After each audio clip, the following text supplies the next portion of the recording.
Hey, what's up? This is Jeremy Palco from The Walking Dead, and this is Still Toking With.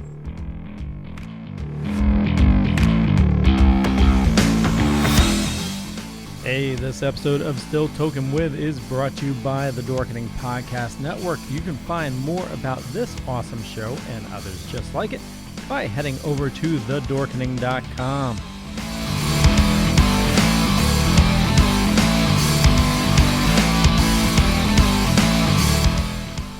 On tonight's episode, we talk to the awesome Eric Martin, ex-NFL Patriot, and was in Super Bowl 49, which obviously the Patriots won. This was an awesome discussion. Here we go.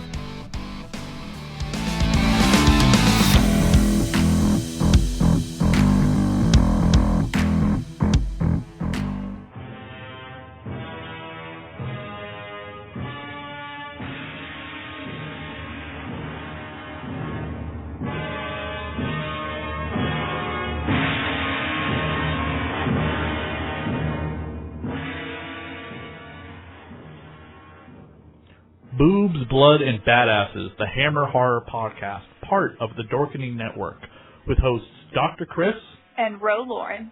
Twice a month, we will talk about a Hammer horror film, only the horror movies of the Hammer catalog from the Britain studio from the 60s, 70s, and the 50s, 60s, and 70s. Join us as we not only discuss the film's plotline, but also factoids about the different actors, production crew, and behind-the-scenes facts, as well as going over any of the information that happens to be on the Blu-rays or DVDs from these fantastic films.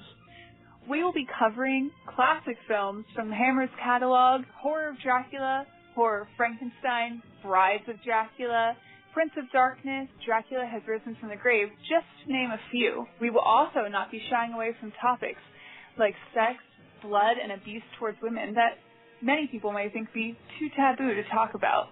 Join us, again, twice a month here on the Dorkening Network, and check out the rest of the shows on the Dorkening Network. You can find us at ChrisDSAV on Twitter. And you can find me on Twitter at RoLauren, ROL0REN. Rise and shine, my sinners.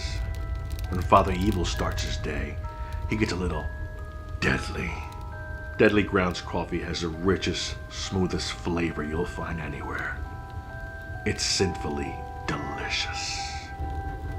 Once you go deadly, you never go back. Order yours at getdeadly.com.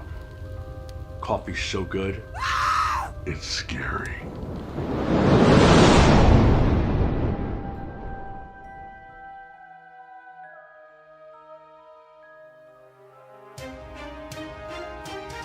The Dorkening and all affiliated shows are not intended for anyone under the age of 18. The following may contain discussions or scenes that have adult situations, graphic violence, nudity, strong sexual content, and graphic language. This show is intended for mature audiences only. Viewer discretion is advised. Here we are. We are now live for another episode of Still Toking With, and we have an awesome lineup with us today. As always, we have the Honorable Ben. What up? Senior Jeff. It's cooking out there, boys. And girls. Ben, would you like to introduce our awesome guest? No, I don't want to. Why don't you just introduce yourself, Eric? Well, I'm Eric Martin, cannabis activist, former NFL linebacker / defensive end, played with the Patriots, the Browns, the Saints, played in the Canadian League for Toronto and Winnipeg, and I retired and pursued cannabis, and that's how I got introduced into the cannabis community. And ever since then, it's just been fun. All right, so do you want to tell us a little bit about yourself? Sorry, everybody. This is the Eric Martin show tonight, so we're just going to sit back. We're going to watch him do his. No, I'm just kidding. I do have a question. I'd like to start off with a question for you. Yeah. When you were playing, were you using cannabis? Was I using cannabis? Definitely. Yeah. Okay. I was probably the heaviest smoker on my teams, on the teams I played on. I smoked with basically anybody who smoked was probably hanging out with me. So yeah, I mean, I don't know.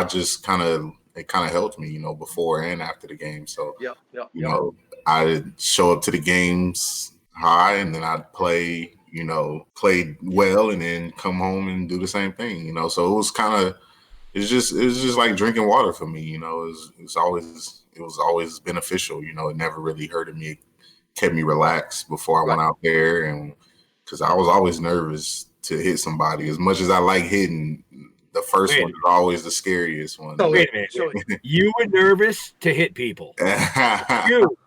I know, believe it or not. The man that helped pave the way for rules and regulations in the NFL and collegiate sports was afraid to hit people? The thing about football is, man, you don't know nobody's strength until you actually hit them. So that's the thing. Like, you can watch somebody on film and be like, man, that dude looks strong. And then you hit him and you like, oh, he's not that strong. But then there's some dudes where you see him on film, you're like, oh, that dude ain't that strong. But then for some reason, when he play you, he want to be the Incredible Hulk. So,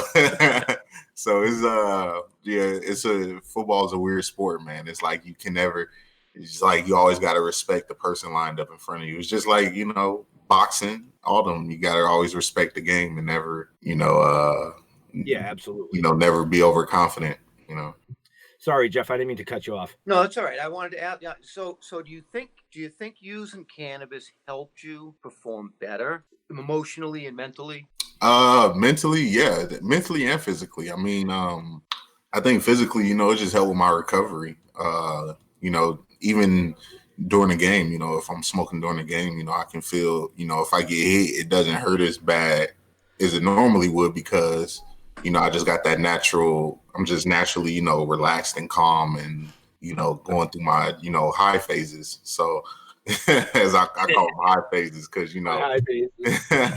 because, sometimes you just hit a point and it's just like, you just focus on whatever it is you're doing, people who, smoke a lot and work, they'll tell you like, you do it and then you work and you get focused. And that's kind of how I was just, locked in. Well, I saw an interview with you and that you were originally prescribed like opioids and you chose cannabis over opioids, which is, I'd imagine a hell of a lot smarter way to go because there's such an epidemic and such a, it's destroying people's lives, and to find, a way to help yourself, rather than going a dangerous route is very commendable. Yeah, the opioids, man, is rough, man. It's rough on athletes because, especially when most of the leagues aren't okay with cannabis, man, it's kind of hard for athletes to decide how they want to, heal their bodies and, what's best for them. So most of them take the opioid route because that's the only route that they're given. They don't really understand cannabis. And I'm gonna tell you from an athlete standpoint, most athletes don't understand cannabis, especially football players, because we just so focused on football. And, that lifestyle, being a football player is just it takes up a lot of your time. So you don't really get to do the research on, stuff like cannabis and stuff like that. So, I didn't know as much as I know now. I didn't know that until after I was done playing. While I was playing, I didn't know, what the benefits was. I just knew that it made me feel good after hitting somebody real hard. So, so now that, these athletes are starting to understand, CBD more, they're starting to learn a little bit about CBD, eventually, they'll start to, want to become part of it more. I feel like the NFL is holding back because of a lot of the, they don't want athletes getting sponsored by it, because once that happens, then it opens up another market for a way for these athletes to make money, and it's going to force them into, it's going to back them into a corner where they say like, man, we got to let these players use it. Now they're getting sponsored by it, making money off of them, so that's just kind of where the NFL is. I feel like right now they're just kind of in a situation where, they don't. I just read an article recently about how they there was no scientific proof that it benefits athletes, and Really? That's so annoying to hear. It's funny that you say it, because I actually read an article earlier today where they said Major League Baseball was considering lifting the ban. Oh, they did. They took it off. They did. They actually did take the ban off on. But I don't even think they was testing for it in the first place. Well, but still, I mean, it's a step in the right direction with professional sports. What MLB player got suspended in the last 10 years for smoking pot? I don't know. Has there ever been one? But you see where I'm going with that. It's the professional sports platform, let's call it, because you've got multiple sports. You've got hockey, football, baseball, that basketball thing there, soccer, but it's the whole mindset that cannabis is illegal, it's bad, and you kind of just touched on that with the NFL part, but seeing that Major League Baseball lifted the ban on it, do you think that's just the beginning in professional sports? Yeah, but the thing about the NFL is they're the biggest organization in sports, so it's basically up to them to keep control of, what goes in and out of these players, what goes into these players, basically. Yeah. And I don't know. I feel like MLB lifting the ban, that's not really going to do anything because, like I said, Major League Baseball isn't, it's not the most watched sport in the world, If the federal government legalized. Now, if the federal ban is lifted, well, then the NFL definitely can't do anything at that point because now it's not part of it's not legal. And you got to think the NFL isn't it a nonprofit? The NFL? Yeah, isn't it like a giant isn't it government controlled a little bit? Y'all don't think so? Yeah. I was going to ask you that. well, because you got to think, man, it's if they're saying it has a lot to do with the federal stuff, they have to lift the federal ban. The NFL said that if they lift the federal ban, then they'll allow it. So it's if this league is allowing alcohol, to be advertised on Super Bowl when there's 5 million viewers or however many viewers it is. Yeah. They actually shoved alcohol down our throats during the Super Bowl. Yeah, but they won't allow cannabis. It's just it doesn't make any sense. It's just something's going on. Some private meeting is happening where they're just trying to not let this go by. Fair enough. Well, it's only a matter of time before it's legalized. It's we're just going through some hurdles right now. Well, the government's not going to have any choice. Yeah, they're just not going to have any choice. No. All right. No, I don't think they'll lift it eventually. It'll take a couple years. Well, I was trying to be a Leo. Yeah, actually, before Benjamin, not to turn this into political or anything, but I was reading more on what Bernie is recommending. Now that presidents have the ability to do a executive order for things that they feel are need to get done right now and bypass the Senate. His day one is legalizing cannabis. So fingers crossed, everything goes well. But Benjamin, you had an item. Darren Miller said hi, Eric, along with a bunch of other people saying hi. Tell Darren I said, "What's up? What's up, Darren?" Shout out to Darren. The NFL is a trade association. Trade association. Okay. Is that what it is? Thank you, Darren. Now we'll have to talk football when you come on for your show about cannabis. And all I was going to say is, we touched on that. Let's move past the political shit and go back to why we're all really watching this, and that's to learn more about this awesome athlete sitting up here in the corner. The other sexy eye candy lady. So now we have Leo down in the left. Well, on the left, and then we have Eric up in the corner over here. So let's bring this show back into where it was supposed to be. Well, that's only your mind and what you think it was supposed to be. Well, no, but me when we start getting into politics, I just want to fucking throw a rope up there and hang myself here live on the news feed for you. So. What are you doing? What are you doing these days, Eric? What are you doing? I got a few things coming up. You ain't playing football. Yeah. Nah. This body's done. This body's retired. This body's only for cuddling. It Yeah. But yeah, man, I got a few things coming up. One in Maine, with Janet McAllister's. We're doing an Easter egg hunt. Oh yeah. Nice. Yeah.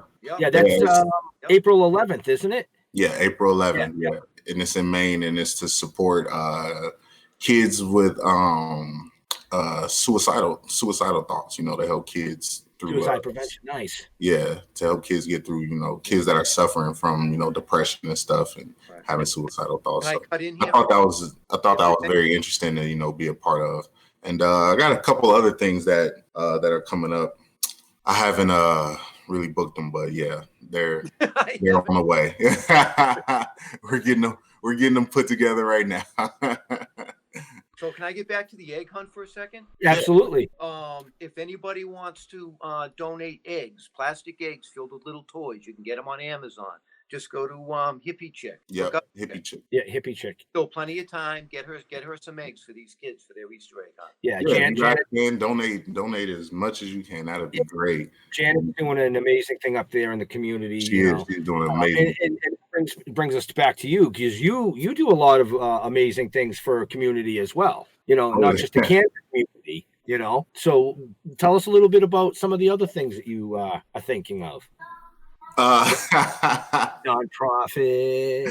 Yeah, so I was so I'm thinking of starting a nonprofit, of course. Yeah. I've always, I've had it on my mind for a couple years now. I just gotta go through with it. But yeah, I've been wanting to start a nonprofit for mental health, for mental health within athletics, within children, everything. I think mental health is it's a hard disease to find, like depression and that kind of stuff. It's a hard disease for somebody to even talk about. People don't understand what it is. People don't understand that they have it.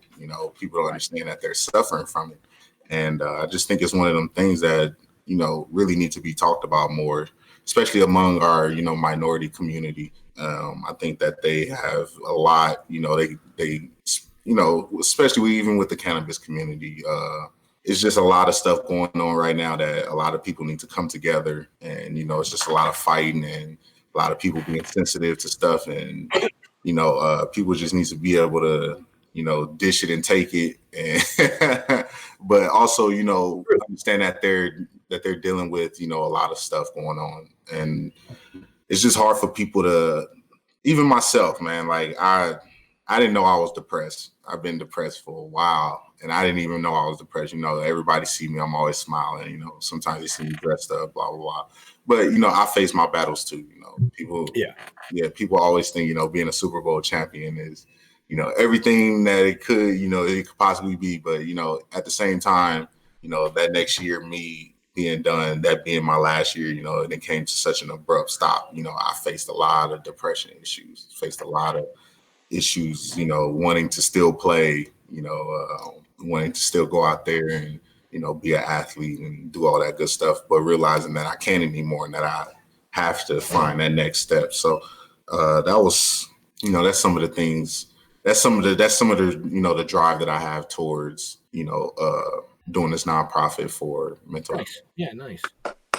Yeah, absolutely. Thank you. Absolutely. Yeah, you got to keep us in the loop of that. Because if we can help spread the word, or even, I know your agent, Michael, tries to book you at various events and stuff like that. If we can help the two of you, with the nonprofit and spread the word, and we'll definitely do that, brother. We'll definitely do that. Speaking of Michael, he posted the Easter egg hunt link up on my show notes. I don't know if Leo got that as well. I did. But that's up on the show notes for you people. And Michael, I know you're watching and listening. Eric said he's missing something in his hand. That was a hint. Oh, anyway. My God. Nah, you good, man. Man, I've been doing it all day. Like I said, y'all woke me up. No, I knew it was coming. No, I knew I had this today. I still did it because. Well, yeah. I mean, you posted like 7 hours ago on the feed. Can't wait, So Yeah. I was like, oh, look at that. He's actually paying attention. I think he'd still be sleeping. Awesome. So we had a quick question in the chat room here. William Pace is asking, Eric, did you play with Kevin Falk when you were on the Pats? Kevin Falk? Yes.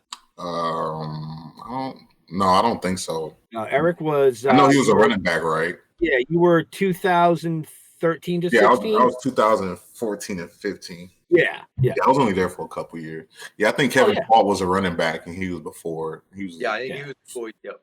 Yeah, so many people go through the Patriots, man. People always ask me, "Did you play with this guy?" And I'm like, "Look, I'm pretty sure every player that's ever went into the league, at one point in time came through the Patriots practice and got released."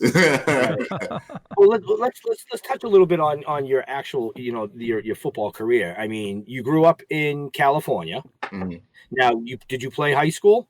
I played. I played 4 years in high school. I didn't play much before high school. Yeah. So no Pop Warner or nothing for you. I did Pop Warner. I think I did it for a little bit, and then I didn't like it, so I quit because they had me at like fullback or something, and I didn't want to play that. So, and I just didn't, But then I got to high school, and I don't know, like I just turned it on. started wrecking people.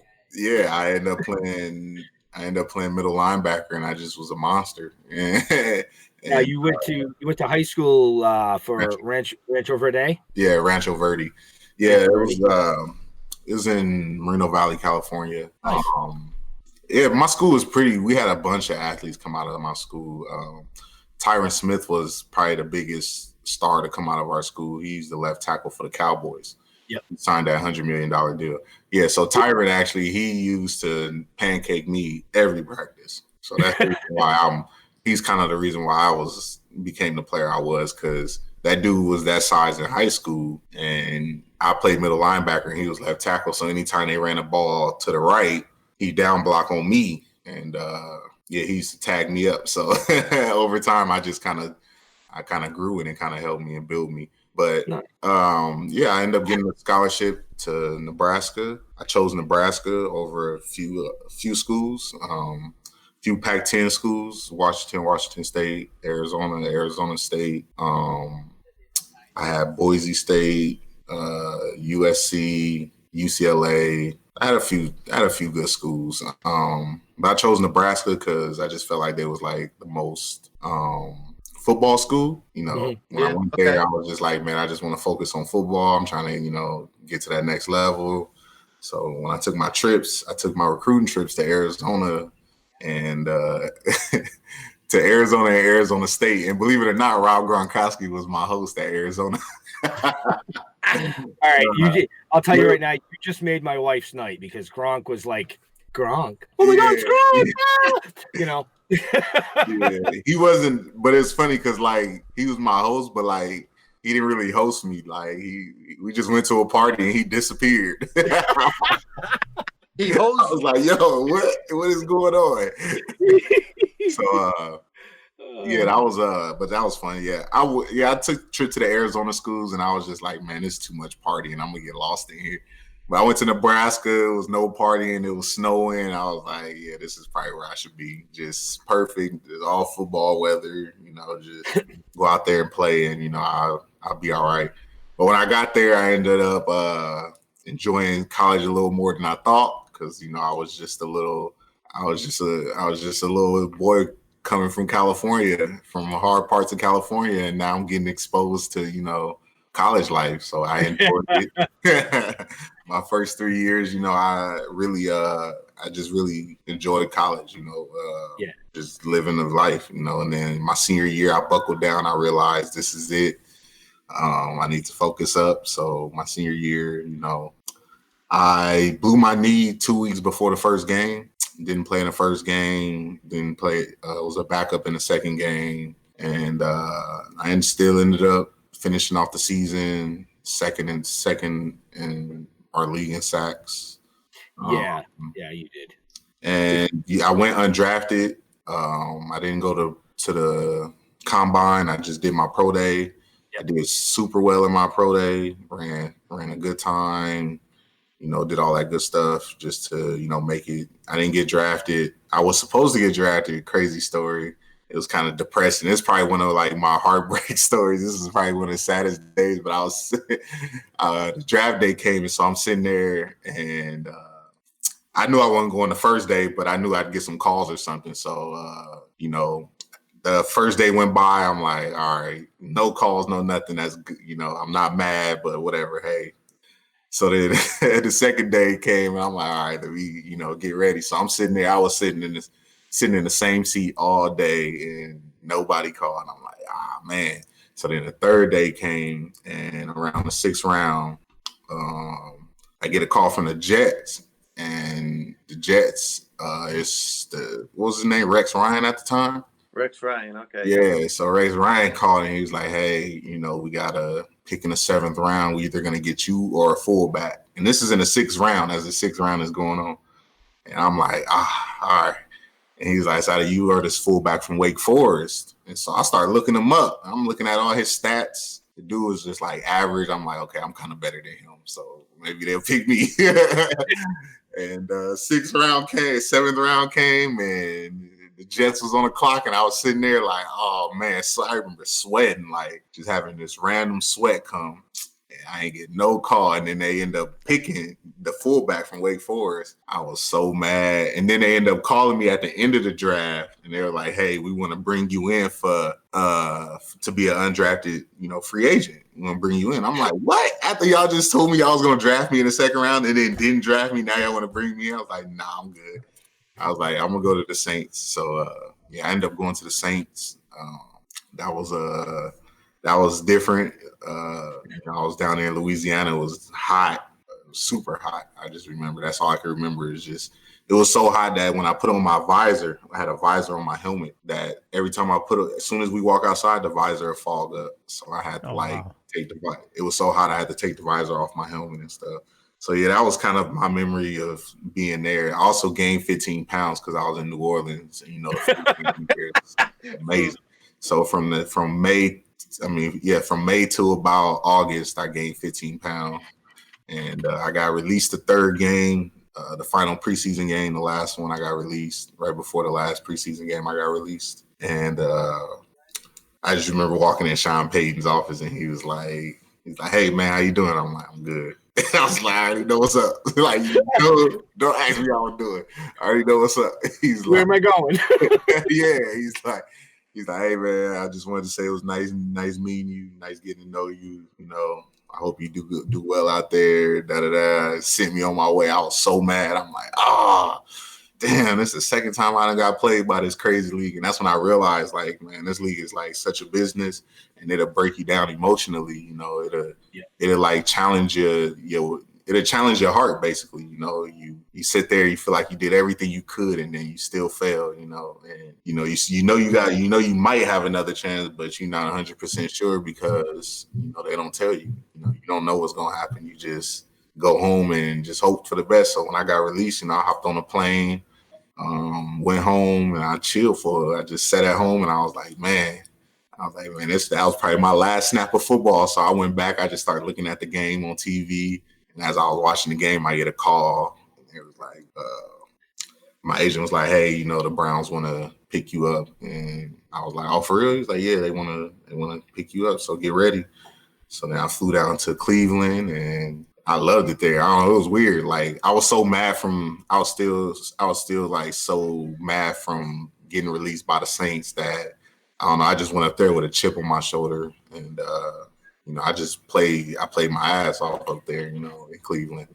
I did so much, just listening to the coaches, doing everything I can to make that squad, showing up super early, 5 a.m. in the meeting room before the coaches is there, just doing stuff like that to let them know that I want to be here and stuff, because I didn't want to get released no more and have to catch a flight back home and do all this, go through this whole pain again, So that's when you really buckle down and just be like, let me just do everything right. So that's what I did, and it lasted for 2 seasons. unfortunately, sometimes this is part of the business too, is, you get a coach that come in, and regardless if you're a good player or not, if you just don't fit their scheme, they find a way to get rid of you, which is kind of what happened to me. Had a new coach come in, and he ran a different scheme. He didn't really need stand-up linebackers, like stand-up pass rushing linebackers, which is what I am. He needed to like hand in the ground DM pass rushers. So that's kind of what got him to get rid of me. And I ended up going to the Patriots, but I think I ended up going there because we had played them earlier that season, and I had torched them. I did. I remember playing them when I was thinking to myself, I was like, out of all the teams that I just want to annihilate, because I was a Ravens fan, because of Ray Lewis and stuff. So like the Patriots used to always smash Ray. So I'm like, out of all the teams we play, if I ever play the Patriots, I'm gonna make sure I play extra hard. That just seems to be the way it is, right? I did. I ended up doing really well. Had like 2 tackles on special teams, and I almost had a sack on Brady. I almost hit him too. And it was crazy because the play that I almost hit him was the play that Gronk blew his knee out that year when he got hit playing against us. So yeah, it was but it was fun. I ended up coming to the Patriots, and my whole attitude changed on them. I realized I was in a whole different, because when I was with the Browns, man, I was having fun, I was just getting my work done, but now I was going out having fun, being a young guy with a pocket full of change. So but when I got to the Patriots, I realized, dang, now I'm in a whole different ball game. Now I'm dealing with, with serious guys. These guys take this, it was a whole different environment when I came in. From the time I walked in, it was just like everything was serious. It's kind of like walking into like a lion's cage. Like, dang, this shit is serious, And so Tom, is Bill a little bitch? Huh? Is Bill a little bitch? Is he a bitch? Nah. It's funny. I only talked to him probably like 3 or 4 times the 2 years I was there.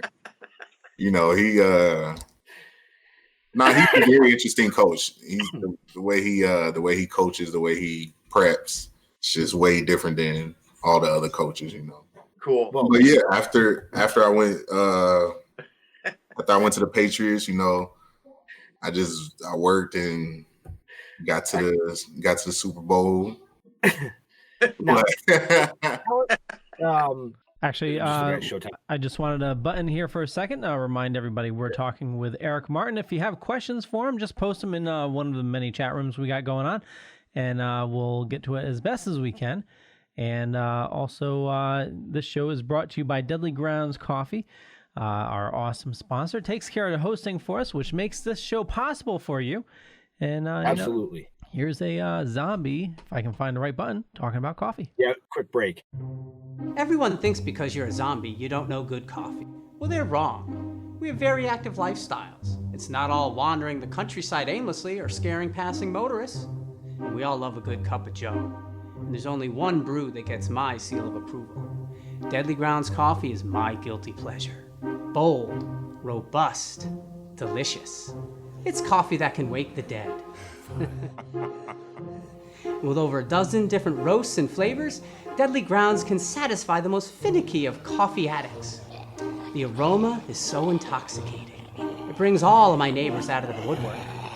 Deadly Grounds Coffee. Coffee to die for and zombie approved. It's good to get a little deadly.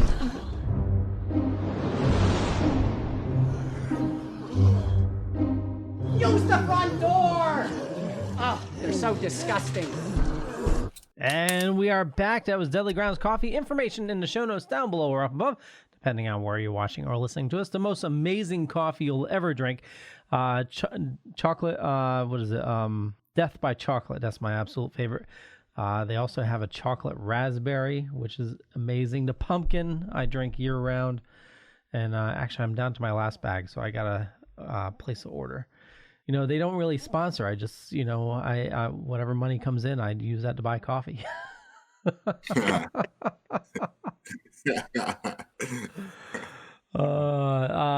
see. More of a bard. What's that? More of a bard. Totally. Tara Hopper says, "Hey Eric, do you like mushrooms?" On my salad, of course. Yeah, who wouldn't like mushrooms on their salad? She knows that I love mushrooms on my salad. It enhances your salad. It gives you that uppity feeling. Hippie Dave says, I've never seen any of that coffee when I lived in Boston. Actually, Deadly Grounds is a Connecticut local roaster, and you can normally find them at a lot of the cons. Do I like mushrooms? It's funny. And Ben, I think that's your wife posted a comment. I don't know if you want to read that. His. Oh, we can't hear you. His mic is down. I hit the mute button. I muted myself. Yeah, I was about to say we can see your lips moving. It was that Chinese. I was doing the Chinese movie impression. No, my wife made a comment earlier when we were talking about your start in football and things, and she said, "Are you going to tell Eric that your daughter played Pop Warner with the boys?" So she used to play the D line as well. Damn, for real? Yeah. She started off on the E squad, went all the way up to, I think she played 1 year at A, realized that she was becoming a woman and decided that was enough. But I'll tell you, man, for a girl on the D line, like you said, it's a lot of practice. It's a lot of work. I mean, we were at the football field 6 days a week. Mm-hmm. You know what I'm saying? And even when they had their off days, they had walkthroughs. Mm-hmm. So I can relate to that. Which brings me to another. We'll get back to the Super Bowl part because that's kind of an interesting part. Oh yeah. but it brings me back to what you said earlier about the injuries. Now she played, like I said, she played a lot of years and she got her fair share of injuries, but she never got a concussion playing Pop Warner. She got 2 concussions in school. Yeah. Dropped the eraser, picked it up, hit her head on the desk, got a concussion. Jumped in her friend's car, hit her head, got a concussion. But playing football, she never really experienced that.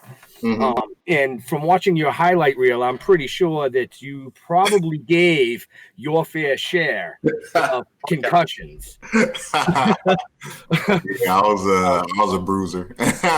Yeah. I looked up your highlight reel and I saw one in particular where you actually got in trouble. We don't really need to get into that, but what it did is it helped collegiate sports and the NFL start looking at those types of hits, and implementing new rules and regulations to help protect the players. Exactly. Which is a good idea. It's the best. It's one of the better things they can do. Absolutely. You really can't stop it, but you can slow it down. So. Right. Yeah. It's the best. That's the best I can say for that. Cause well, yeah. I just wanted to touch a little bit about because we were talking about football and things like that, but concussion protocol is huge in football, which we all know. It's gotten a lot bigger, and concussions is just so hard to diagnose, man. Especially when you got an athlete out there that don't want to come out, right? That don't want to, you got a lot of macho men out there, and it's right. It's not football players are macho, man. Come on. It's not a bad thing, but it can be, once you get to that one hit that that you need to come out for. My second concussion was by far my worst one, and from what I can remember from that one, when I got hit, like the hit was so clean, so I was in practice and I was running to the ball and running back, as in practice we do what's called thudding up, which basically means like you kind of give him a shoulder. You don't really like hit him and bring him to the ground, but you hit him hard enough so he know that, that we in the NFL. So, I kind of gave this dude a thud and kind of tagged off on him. And one of the D linemen was running to the ball, chasing him down. And I was the first person there. And so as I tagged him off and let him go, I turned around. And as I was turning around, one of the linemen was running towards him and he tripped over his own foot. And when he tripped, like the lead of his helmet, the crown of his helmet hit square on my jaw. Ooh. And you can, like, on film, I just remember watching it on film and my body just turned into like a noodle. It was kind of like the weirdest hit, but it was like perfect and square. And from much of the hit, the only thing I remember was just touching the running back and then turning around and everything is going black. And then I remember my eyes opening as I was like falling. And I caught myself as I was falling. And I kind of got up and I looked around and I was just like, man, this don't feel right. Everything kind of felt like a cartoon, kind of like I wasn't in a real world, but I was like in the real world. And I can like hear the whistles blowing, but it was like, you know, elevated. And, you know, I'm trying to like shake it off and just shake my head. And I'm trying to think about the play. I couldn't even process the next play. My teammate is telling me to play and I'm hearing it and I know what the play is, but I can't process, you know, what to do, you know, in the time. And so I was just out of it. And I remember my coach, so like the play went on and I ended up just running to the ball. I didn't even do the right play. I just ran to the ball because that's what defensive players do. And my coach, I came to the sideline. He looked at me and he was like, "You okay?" And I'm like, "Yeah, why?" He was like, "You didn't even line up right." And I'm like, "For real?" You lined up on the offensive side. What was you doing? I lined up right. I just didn't line up in a hole I was supposed to. And he was just like, he knew that the only way that I would mess that up is if something was wrong. Because, you know, it's simple. We line up in the same spot. So he was just, he's asked me if I was all right. And he can kind of see that my eyes was kind of like looking out into space. And he was a little just lazy. Like, yeah. So the trainer walked over and they shined the light in my eyes. And he was like, you know, you need to come with me. So we left practice. And when I got to the locker room and I took off my helmet and pads and stuff, seemed like everything started to set in and like I started getting all these symptoms. Like the light became too bright. I could barely see.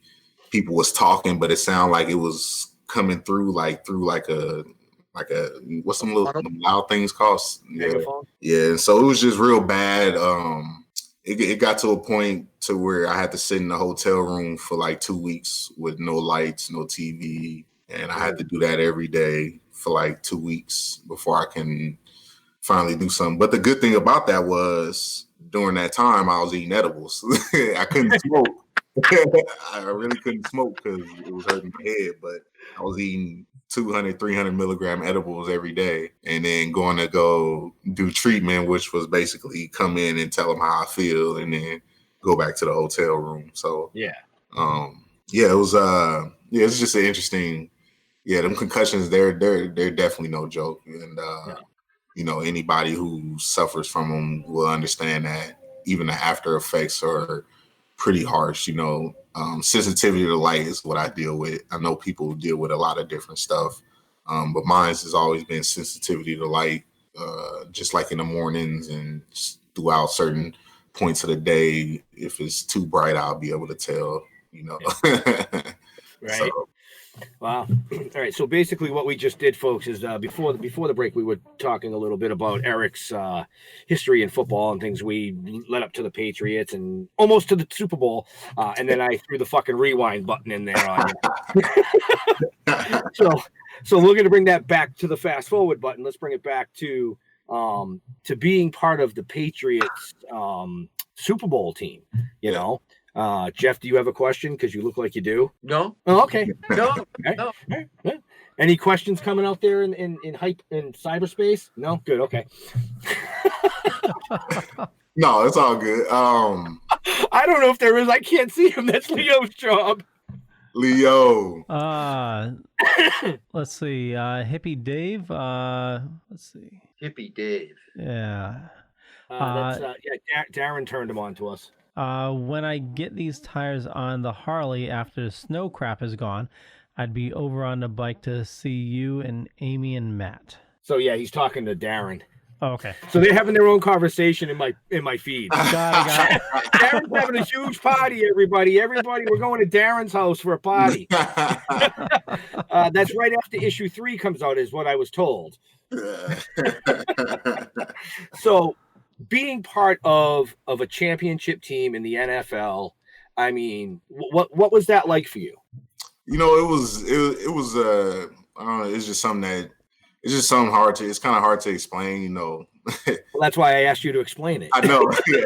So it's just like one of them things, man, where it's like, you're just doing something you love. I mean, like, right? You're doing something you love, and then you get to like, you become like the best at it, like the best, and you get recognized for it over, you know, a global platform. It's kind of like, I don't know, it's kind of incredible. And then you do it with a group of guys that that you just became friends with. You know, we all walk different parts of the land, and, you know, we all come together and find this way to, you know, achieve this goal that's probably one of the hardest goals to achieve in sports, you know. So, you know, I wasn't part of the Patriots from the beginning of the season. I showed up the first round of the playoffs. And, you know, I came from the Browns. So, you know, coming from the Browns, you know, I was heartbroken when I left the Browns. I'm not going to lie. I almost cried talking to them on my way out. You know, I left a heartfelt message for Jimmy Haslam and the owner. He's the owner, and, you know, the coaching staff that was there at the time. But when I came to the Patriots, it was just like, you know, I don't know, it was so weird because, like, they embraced me when I first got there, but it was like, we was in a playoffs, so I'm like, you know, what can I possibly bring to this team, you know, during this time, you know, because it's the end of the season, you know, and so be it. I brought enough, you know. I was a lot of people don't know this, but I don't really brag about it, but I kind of take it as, you know, I think it was probably one of my best achievements for me, at least. But, you know, I was practice player of the week every week throughout the time from the time I got there to the Super Bowl. And, you know, being practice player of the week for the Patriots is not easy. You know, regardless of what people say, that shit is not easy because they take, you know, it's so many players come in and out every day. You know, you wake up one day, it's 2 players leaving, and then next day it's 2 players coming in. Next day it's 4 players leaving. So it's, you know, surviving that practice squad for that long, it was hard, but, you know, I was able to do it. And then we got there, you know, to the Super Bowl, and after it was, I don't know, it was the confetti falling, man. I didn't even think it was real at first. I'm like, yo, there's no way that I'm like in the Super Bowl. But then, you know, I walked out on that field and I seen them all setting up, and you get to see all that crazy stuff, you know, them getting all the stuff ready, and then watching the game, you know, watching the opposing players come out. We was playing the Seahawks at the time, so everybody there was crazy, like swole. You know, everybody get pumped up for the game. You get that feeling. So it's just like, man, I was just going through a lot. I was just, you know, I had brought my dad to the game. My high school coach, I gave him tickets, and you know, I was just going through a lot. And then we was losing, and then we got to the point where we was down at the end zone, and everybody thought they was gonna give it to Marshawn, and they ended up, you know, throwing it to Malcolm. That was I don't know, everything right there kind of paused. At that point, it was kind of paused because it was like, man, we really finna win. Because, you know, when you lose and when you don't play as much, you know, or even when you watching your teammates play, you know, in that moment, you like, dang, I'm in the Super Bowl, but there's no way I'm finna walk out of here a Super Bowl champ. Like, I made it this far, but there's no way I'm finna walk out of here a Super Bowl champ.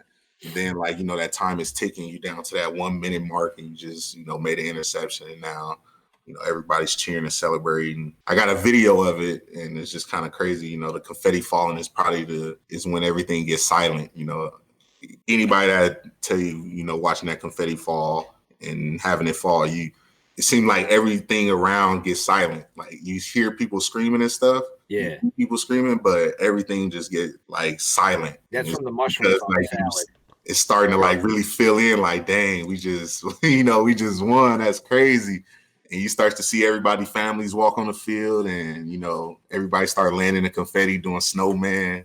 And it was just, you know, seeing all your teammates celebrate. It's the first time, and it was crazy because, you know, I showed up during the playoffs when everybody was mad serious, so I never really got to see anybody's like true emotion. You know, as you know, during when you're in the locker room and stuff, you know, people, they kind of show their, you know, emotions and stuff, but, you know, you're just a football player, but you don't really get to see who they are until, you know, you're doing some kind of like activity outside of football.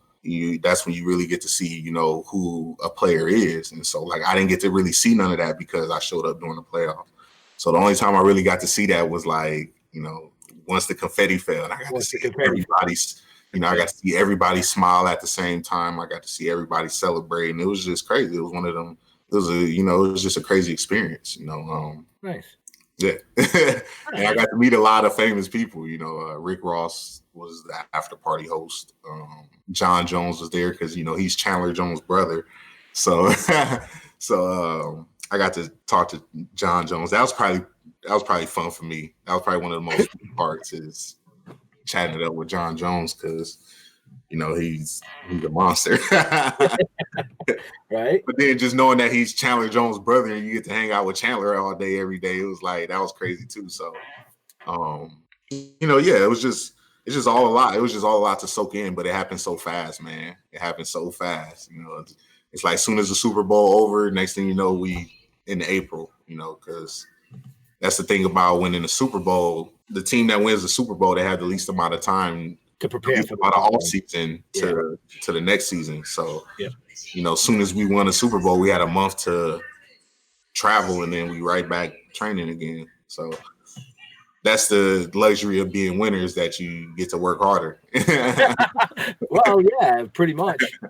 So yeah, it was but yeah, after that, you know, the next year I ended up making a team. I was off-season player of the year. That was another accomplishment I was kind of proud of because I was able to, you know, experience the Super Bowl, but then come back the next year and, you know, really showcase my skills to them and, you know, be the best player in the off season in terms of like training and stuff. And so that was probably another accomplishment that I was appreciative of.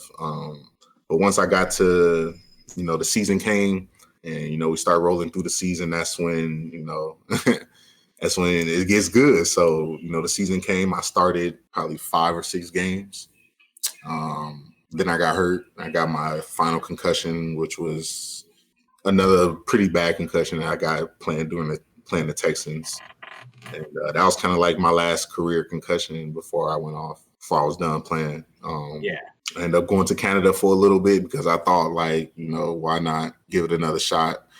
And then I was in Canada and I was just like, nah, it's just time to hang it up, man. You just got to know when your time is done, you know? So right. It's one of the things you just got to kind of walk away from under your own. You know, I could have easily played another, you know, 5-6 years and made, you know, a decent amount of money in the CFL because they don't pay bad, you know? Yeah. But it was just one of them deals where I was just like, I was wore out.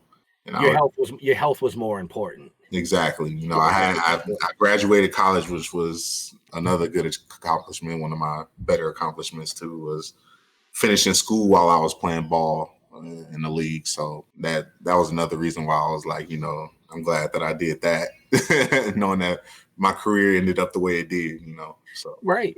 I mean, and you're not the only one. There's a lot of professional athletes out there that their careers are cut short. Yeah.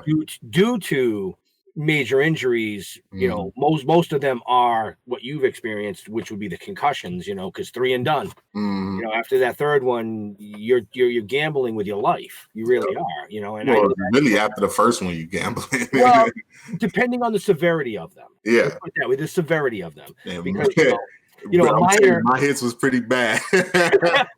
Yeah, well, I saw the way you hit people, so I'm surprised you didn't give yourself concussions when you did that. That wasn't a good idea. The way I used to play, man, it was fun, but it was not a good idea. No, but that's, I mean, but it was fun though at the end of the day. So that was all that matters, that I have fun. You know? That's what it's all about. Yeah, doing what you love, right? Well, yeah, it's doing what you love and being able to accomplish your goals, your dreams that you set forth as an athlete, and to be on that stage that you said, you know, with the confetti falling and things like that. There are great athletes out there that play their entire careers. Exactly. They never get to that they never get to that stage. And it's usually because they played the Patriots. But sorry, that's most of the reason why. In the last 20 years, you're right. Oh, I'm sorry, I couldn't resist that one. I'm gonna get some hate mail tomorrow, but it's okay because we still love everybody. You know, we love everybody.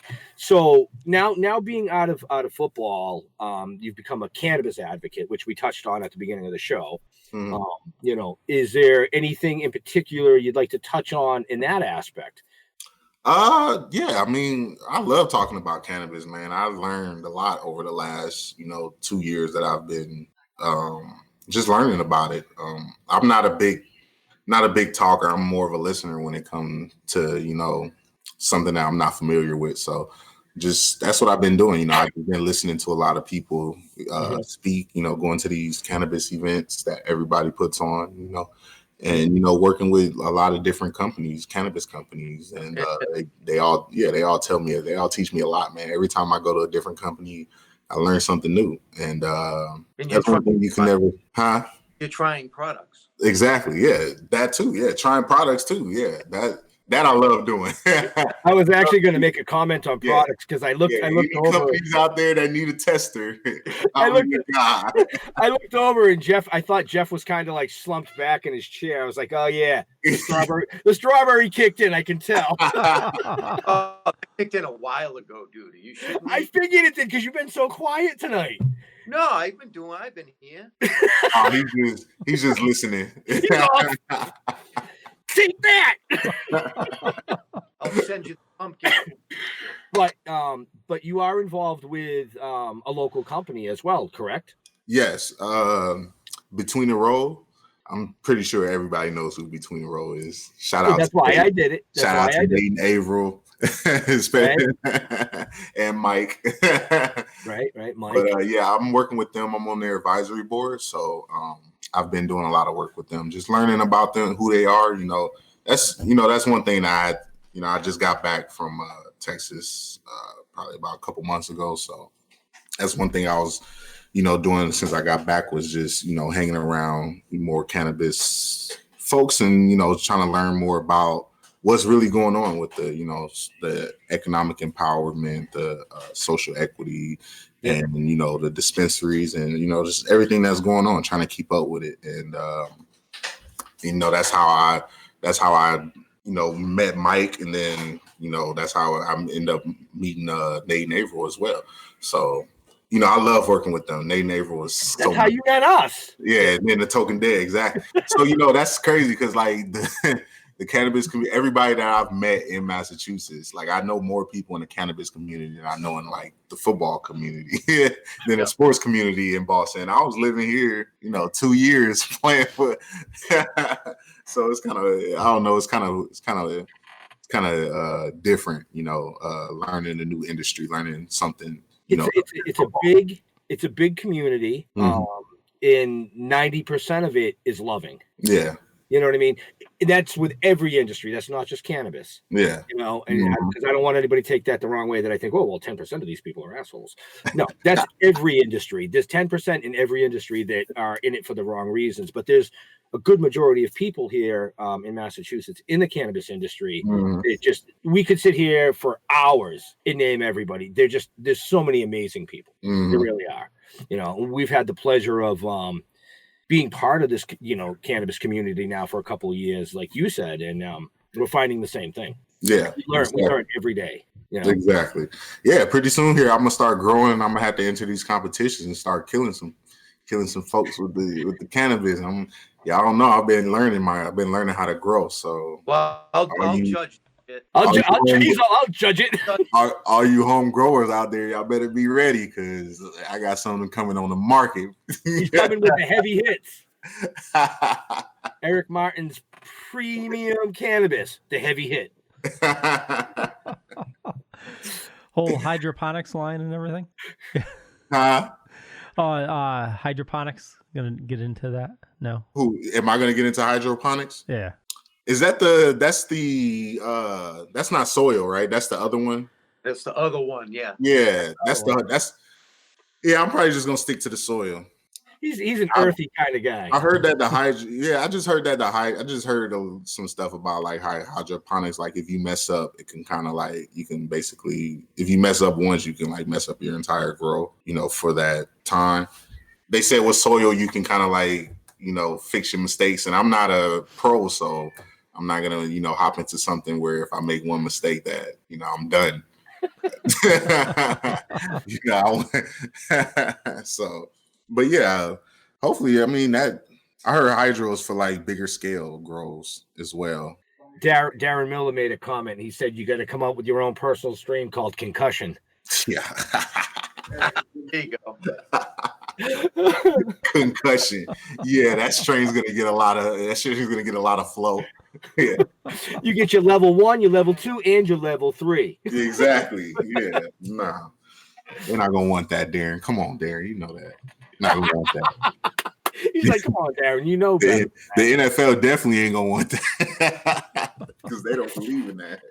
Careful, Darren, or we're gonna have Eric come on as a special co-host during your show and give you some shit. You said go on Darren's show? Yeah, we got Darren. Actually, we can announce it. It doesn't matter. It's up on the event page. 2 weeks from tonight, we have Darren and Amy Miller coming on to talk about his story. And Amy's going to come on and talk about his story from her point of view as well. He'll let her tell her viewpoint story. I'll make sure I tune into that and ask plenty of questions since Darren want to ask mad questions on here, you know. Oh no, what I was saying is we'll get Michael to set the camera up for you and you just come on like you are right now as a special co-host with us. Okay, yeah, definitely. Oh yeah, I'll come on. You want to come on? You good with that, Jeff? I don't know yet. Hey, don't worry about it. Leo, we can get what? We can get up to 6 on here, right? Well, we can get more than that, but it gets a little hectic if you get past 6. We can get up to 6 on here, right? Yes. Oh, okay. I know how many we can actually get up on the screen, but after 6, we're not playing Hollywood fucking squares, man. Oh, yeah. Man. There was one show I did. I think we had like 12 people. It was an absolute mess. Yeah.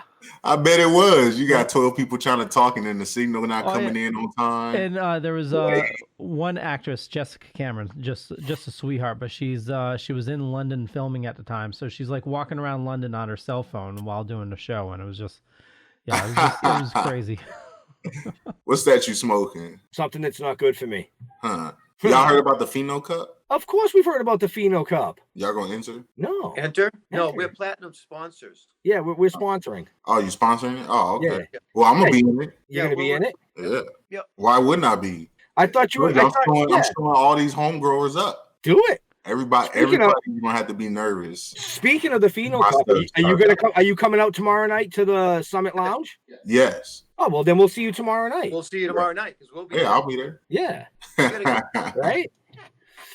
Speaking of competitions, besides the Pheno Cup and of course we have the Harvest Cup, did anybody else besides me see that NECAN is doing their first year judging categories?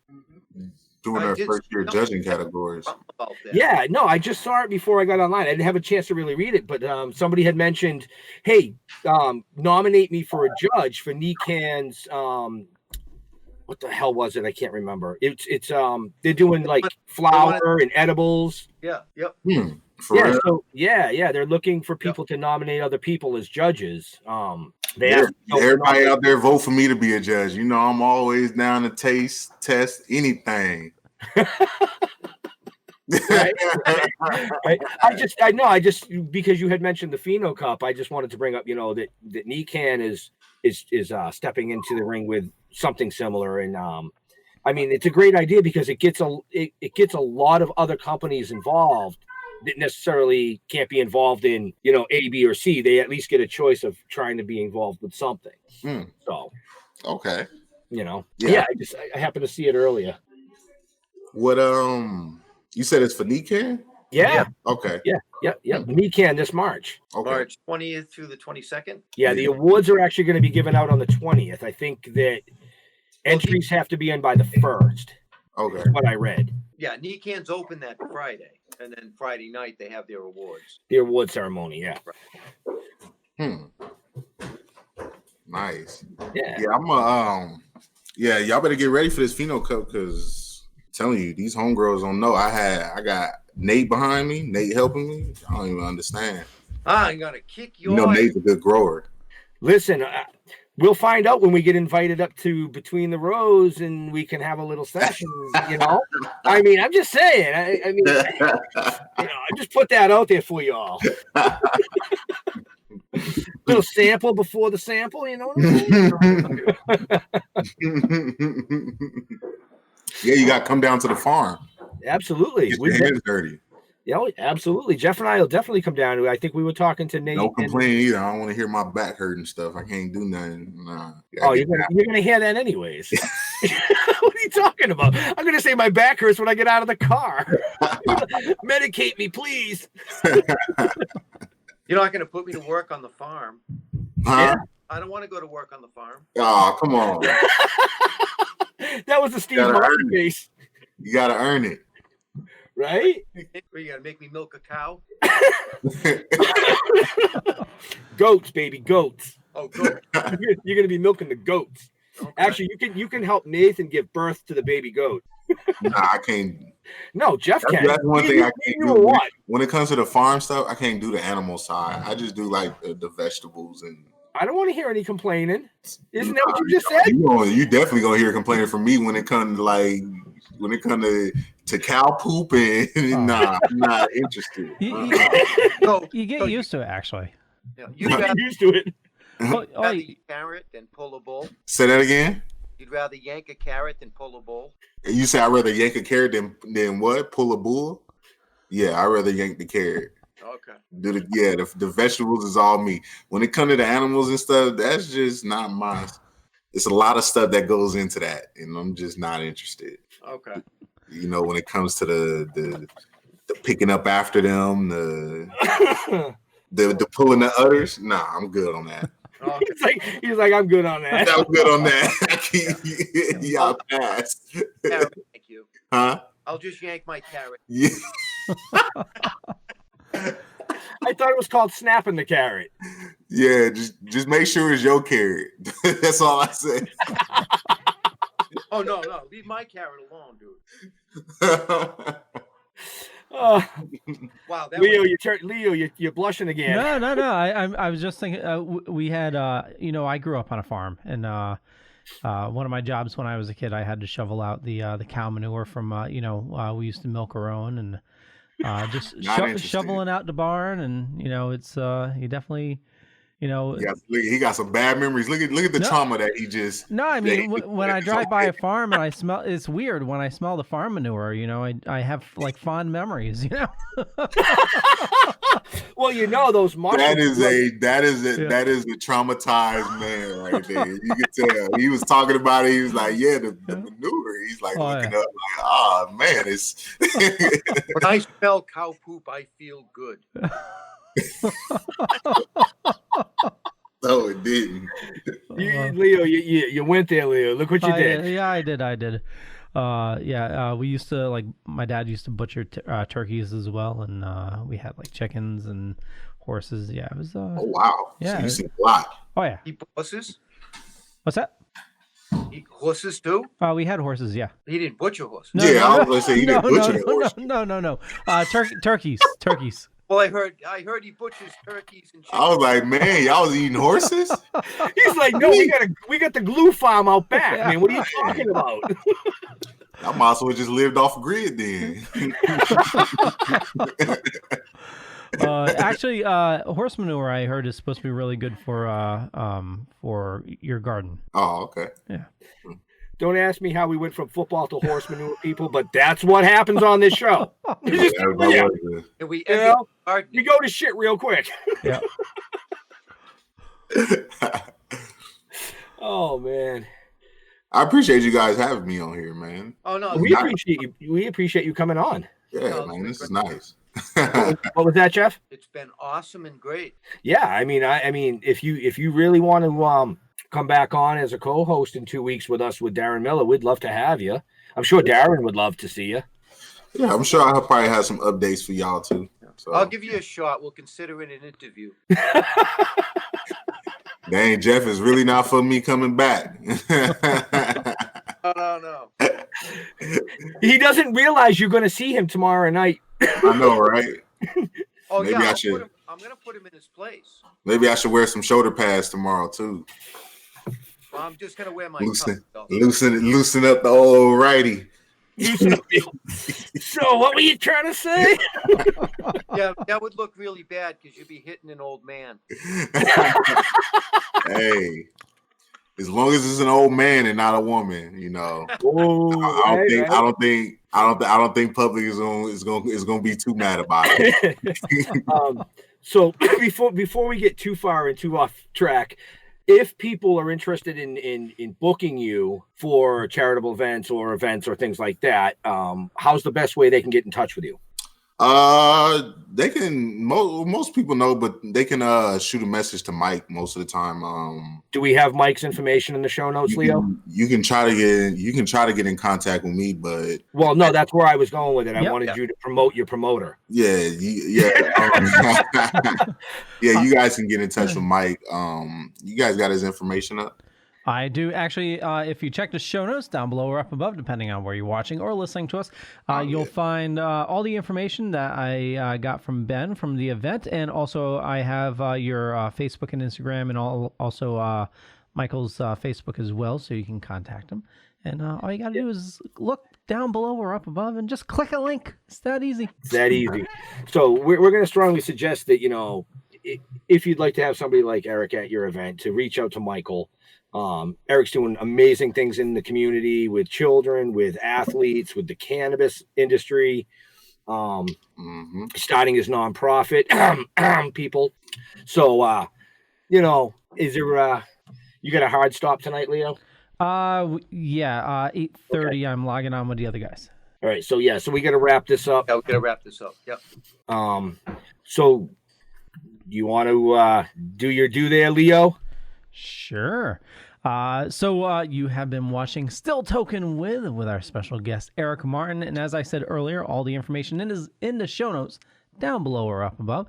And we urge you to definitely check out and support Eric and his future endeavors. And Eric, where do you like interacting with your fans? Is there any social media in general, Instagram, Facebook? Where do you like talking to people most? The fastest way to respond, for me to respond, is probably Instagram. That's probably the fastest way. That's probably the fastest way I respond. Most of the time, sometimes Snapchat, but not a lot of people got my Snapchat because I'm kind of private. So yeah. But yes, Instagram, shoot me a message. Most likely I'll see it. If I don't respond, maybe it's because your message was something that I wasn't interested in.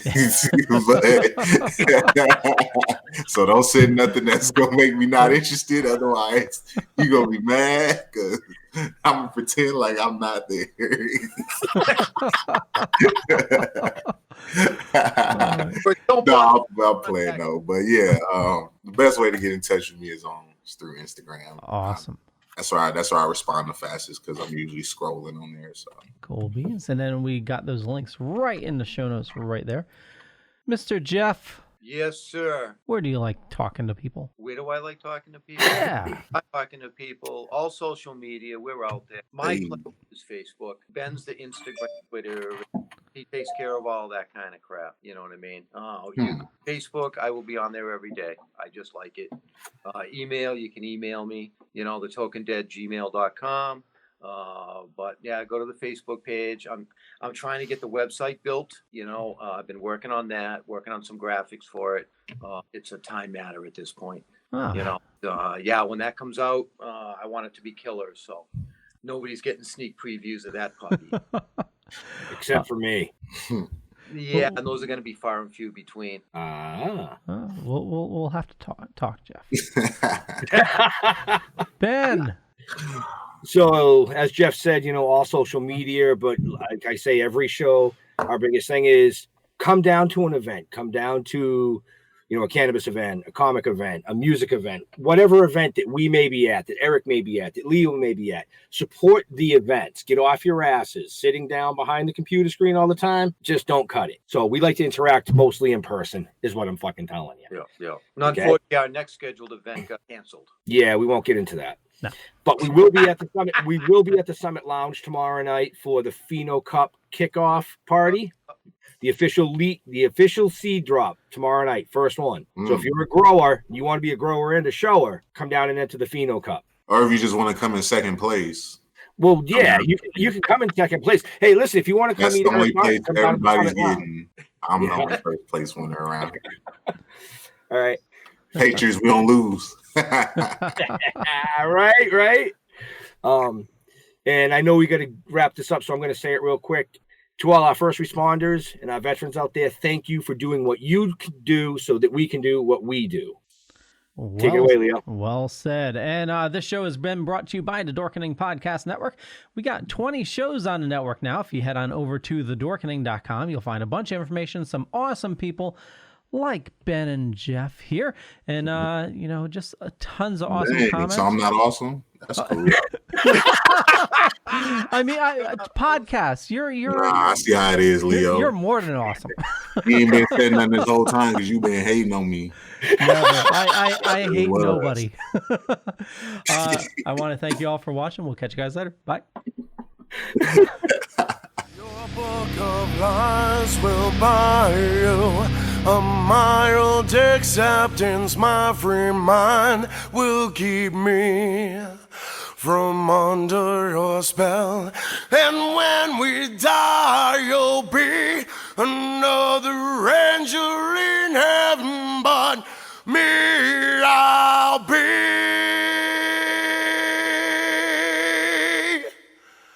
a fucking legend